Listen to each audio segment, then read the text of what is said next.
Tuning into Daily News Podcast on Mangalore today means staying ahead with insights and updates that matter. Today, we're diving into the news that shapes our community and our world. Welcome aboard. In a significant development, Mangaluru's very own MP, Captain Brijesh Chowta, has been selected to represent India on the global stage as part of all-party delegations targeting terrorism in over 30 countries. Captain Chowta, accompanied by Bengaluru South MP Tejasvi Surya, will champion India's strong stand against terrorism. The move follows the recent Pahalgam terror attack, leading to India taking decisive military action against terror networks. Union Minister Kiran Rijiju stressed the united front put up by MPs from various parties to combat terrorism. The teams, led by top parliamentarians like Ravi Shankar Prasad and Shashi Tharoor, will engage with global leaders in countries including the US, UK, Russia, and Brazil. Mangaluru today applauds Captain Brijesh Chowta's selection and wishes the delegation's success in promoting global security and peace. In Mangaluru today, Karnataka Health Minister Dinesh Gundu Rao defended the government's move to shut down Jan Aushadhi Kendras in government hospitals. He emphasized the importance of providing free medicines directly to patients within hospital premises. The state government has blocked 31 proposals to set up new Kendras, redirecting focus to in-house pharmacy services. To make free generic medicines more accessible, the Karnataka State Medical Supplies Corporation Limited will negotiate pricing with the Bureau of Pharma PSUs of India. Minister Gundu Rao urged the public to take advantage of the government dispensaries within hospitals and reduce reliance on private pharmacies. In a significant revelation from the Karnataka Caste Census, it has been declared that Muslims in the state face severe backwardness in terms of livelihood, despite enjoying a social status comparable to Jains.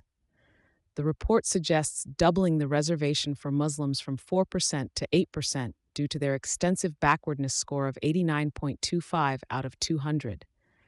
This places them below the Yadava, Gola community, which scored 93.2 new. While Muslims scored equally to Jains in social status, their educational and livelihood scores are notably lower.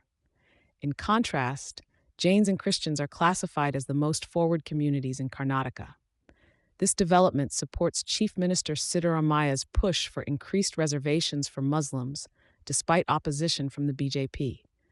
The data from the survey provides insights into the educational and economic conditions of the Muslim community in the state, emphasizing the need for support in various sectors. This news is likely to have political implications as discussions around reservation policies continue. In a historic development, senior advocate Shyamala Bhandary from Kundapur has been elected as the president of the Karnataka State Notaries Association for the term 2025-2026. Known for her active involvement in social causes, Shyamala Bhandary has become the first woman to achieve this prestigious position in the association. Her illustrious career includes serving in various influential roles, such as a syndicate member of Mangalore University, a member of the Karnataka State Women's Commission, and as a legal advisor for women's organizations. With her extensive experience and dedication to public service, Shyamala Bhandary continues to make a significant impact in the legal and social spheres. In a significant development of a 15-year-old murder case, the crime branch has captured the prime suspect in the killing of a student, MC Reshma, in Mangalore. Reshma, a 17-year-old resident of Enapara in Rajapur, went missing on June 6, 2010. Despite the family's complaint to the Ambalathara police station, early investigations bore no fruit. The case was later transferred to the crime branch after a habeas corpus petition by the victim's family. The culprit, Biju Paulos of Panathur, was apprehended in Madikeri. Biju admitted to sexually assaulting and murdering Reshma and disposing of her body in a river. DNA testing confirmed the skeletal remains found in the river as Reshma's, leading to Biju's arrest. The investigation uncovered disturbing details of the assault. Forensic evidence and Biju's confession were crucial in solving the case. Public pressure and legal action kept the case from going cold, ultimately bringing justice for Reshma with the support of her family and local organizations. Tragedy strikes as Akanksha, a 22-year-old aerospace engineer from Boliar in Dharmasthala village, loses her life under mysterious circumstances in Punjab. The young professional, who had completed her education at LPU Phagwara College, was found dead after falling from a building's third floor in Punjab. Akanksha, who was set to begin a new job in Japan, had traveled to her college in Punjab to collect her certificates before her untimely demise. The Jalandhar police has initiated an investigation into the case, with her family also seeking answers in Punjab. The community mourns the loss of a promising young talent, as more details are awaited in this tragic incident. In a heart-wrenching incident aboard the 12602 Mangalore-Chennai mail, a passenger succumbed to a heart attack despite the valiant efforts of the Railway Protection Force, RPF, at Mangalore Junction. Promptly responding to the distress call, RPF Inspector Manoj Kumar Yadav and his team sprang into action, administering CPR and rushing the passenger to Government Wenlock Hospital. Despite relentless efforts, the passenger couldn't be revived and was declared dead. While the identity of the deceased remains undisclosed, RPF officials emphasized their unwavering commitment to every passenger's well-being. The RPF's swift and dedicated response has earned accolades from both passengers and railway authorities, underscoring the team's remarkable resolve in challenging circumstances. In a tragic incident in the Gulzar House area near the iconic Charminar, at least 17 people, including children and women, lost their lives in a massive fire. The fire department suspects a short circuit as the cause and responded with 11 fire engines.